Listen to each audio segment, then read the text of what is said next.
I almost feel like this is a rite of passage. Whether you're in your early teens, 20s, 30s, 40s, 50s, it seems like there is no age group that hasn't experienced this feeling of loneliness. But as horrible as this feeling is, you can cope. And I say this with confidence because I coped, and I think I turned out all right. So a couple of years ago, I posted a video about not having any friends and kind of working through the potential reasons why I might not have any. And it seemed to resonate with a lot of other people because that video ended up going a little bit more viral than most of my other videos. And I had so many people commenting saying that they felt the same way.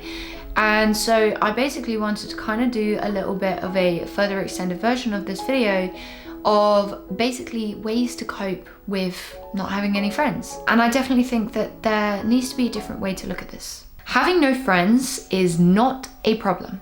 We need to move away from the idea that having no friends means that you're a failure in life, or that having no friends means that you're a bad person.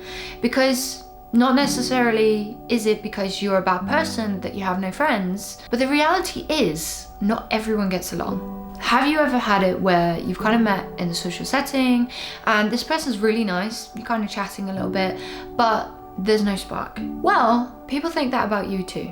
And this is where we kind of need to flip ego on its head a little bit, because we are not special, neither is anyone else. We are just a person. So why do we spend so much time trying to get other people to like us?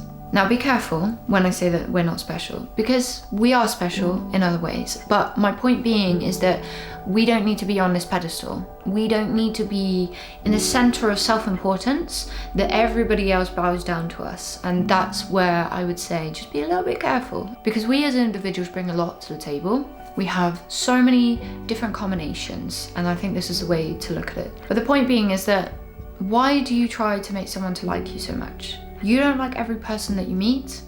That's going to be the same that you're not going to be for everyone. And the key phrase in this is, so what? So what if people don't like me? You don't need to be liked by everyone.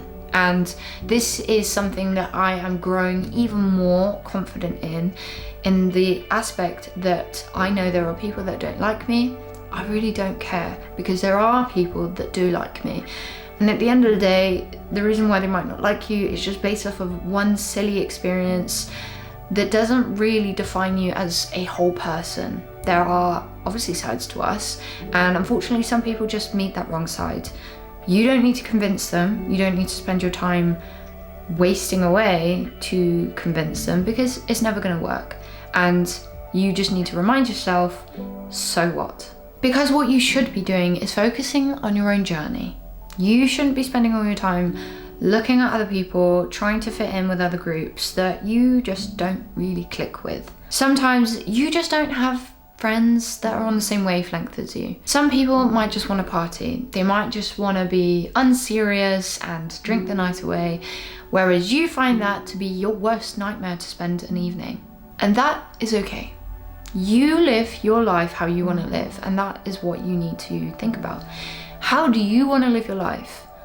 Do you want to spend your life living someone else's life just to be able to fit in with the crowd?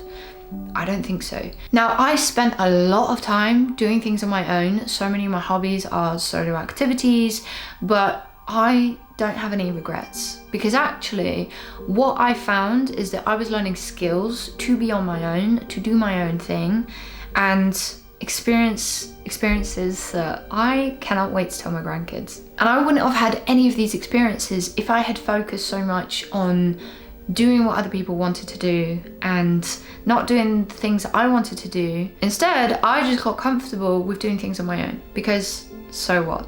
So what if I am stood in a queue waiting to go in and see a band that I really like on my own? Because at the end of the day, if I didn't stand in that queue, I would be sat at home instead, wanting to go see the band, but not going just because someone didn't want to go with me. And what I found half of the time is that even though I went on my own, I ended up talking to other people whilst I was there. And it was pretty awesome because, you know, Even though they might have been with their friends, someone just happens to, I don't know, do something random, like, I don't know, you bump into someone, you say sorry, and then suddenly a conversation just happens to start.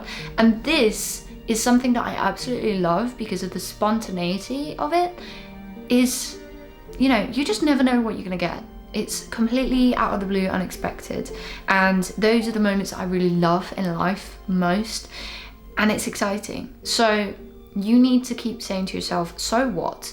Okay, you want to go along to an event, you don't have any friends to go with, so what? Go along anyway.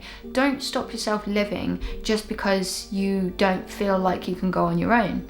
Push yourself out of your box a little bit, because trust me, there is so many exciting opportunities waiting for you that you just need to go for by realizing that you don't need someone to hold your hand along the way. You will end up missing out on so many things if you put trying to have a friendship over seeing what life has to offer. And to be honest, this is one of the reasons why you don't have any friends. It's because you stopped trying to see what life has to offer. You started to think that you know what everything is in life, that you go down this cynical road of, well, you know, life is crap and it's only bad things and people just want to take from you. You don't know that. You think you know that, but you don't. And this is where your ego is trying to take control to somewhat protect you, but it's not protecting you. If anything, it's actually making you more reclusive. And I don't think that's actually where you wanted to be. And I know this is going to upset some of you, but you are standing in your own way because you keep using your story as an excuse to why you don't have any friends. I get it. When you've been hurt so many times, you think to yourself, I don't know how much more I can take. And so you put this barrier up, but you are more stronger than you think. And I tell you why. You're still here. You just have to grow from it. If you want to take control and write your story, you have to stop rereading the last chapter, because all you are doing is reliving that pain over and over and over again. Meanwhile, life just carries on around you. And that is the reality. This is something that I've learned very quickly, experiencing grief, losing one of my friends and my brothers to mental health. You want the world to stop because you're hurting, but it doesn't. It just carries on. Life will literally pass you by, and you can either stay in the same spot or you can move forward. And you've got to try not to become cynical. Life is good and the bad. Sometimes it's more bad than it is good, but there is always still the good. There is always still the spectacular, as long as you don't shut your eyes. Because when you shut your eyes, you're kind of pausing time, but you're only pausing time for yourself. Life is about persevering. And whilst you might not feel like you have any friends right now, you need to persevere. Just keep hold of that belief. And believe me when I say that things will come. And as I've got a little bit older, I do see this massive link between how life is versus my own self-confidence. It's a little bit like a garden. If you don't tend to it, you'll get weeds that will overgrown, and soon enough your garden is going to become messy and ugly. And this is like how we view life. When things keep going bad and we don't really manage ourselves, things just get worse and worse and worse. And then we see everything quite negatively and badly. And also we don't really feel that good in ourselves. But when we tend to it, when we de-weed it, when we water it, when we plant new flowers, much like when we pick up new habits, things get better. Suddenly it becomes beautiful and serene. You are a garden. So it's up to you whether you are going to tend to it or whether you're just going to leave it alone and let it get messy. And so you can change your story. You don't have any friends now? No problem, because that isn't going to be your whole story. Even if you're in your late 50s, you've still got life left. Don't write yourself off. And that's what you need to hold on to, is that belief that you're not finished yet. So plant new flowers. Have a goal. Go out and experience something new that you've never done before. Because so what?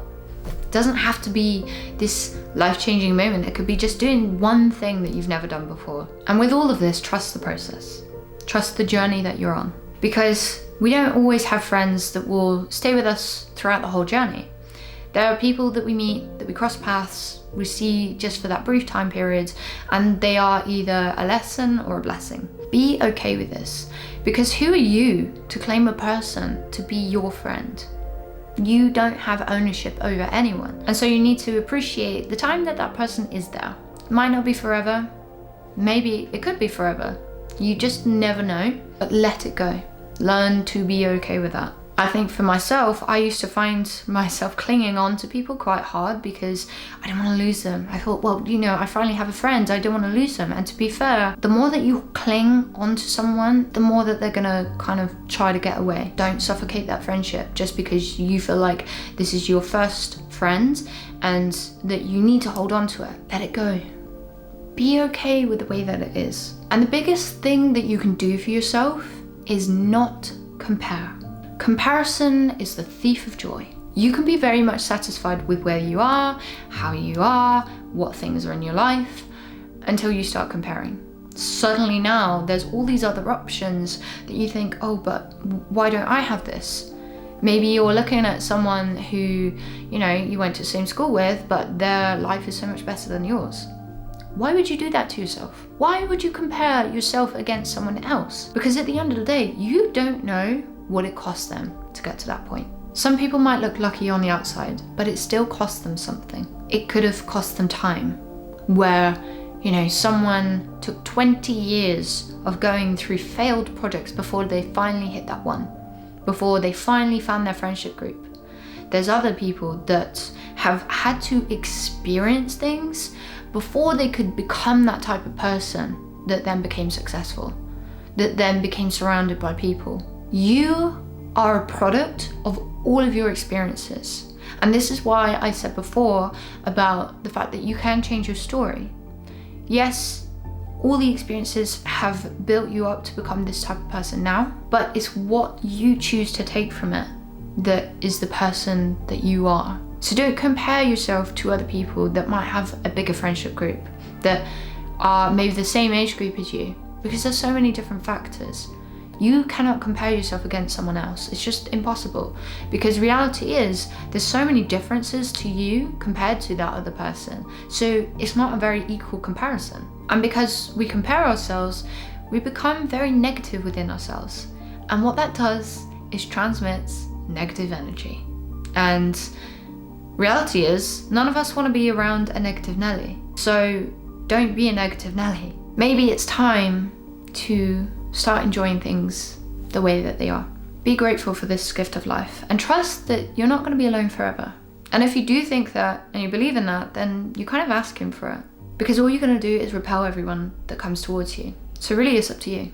Step beyond your ego and take a chance, because you have so many possibilities, and maybe the next one could be a good one.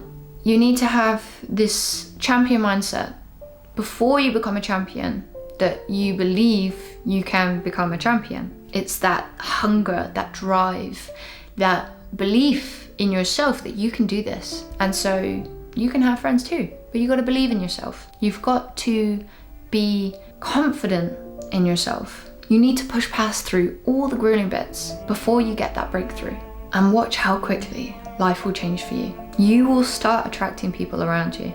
And so if you want to learn this, then check out these videos where I talk about building your confidence and how to make yourself more magnetic. Thank you so much for watching, and if you like this, then let me know in the comments. And if I hurt you, I am so sorry, but just know that I'm doing it from a good place. And we're doing this together, because I was once in the same position that you were in. It does get better. Trust me on this. And hopefully I will see you on the next video.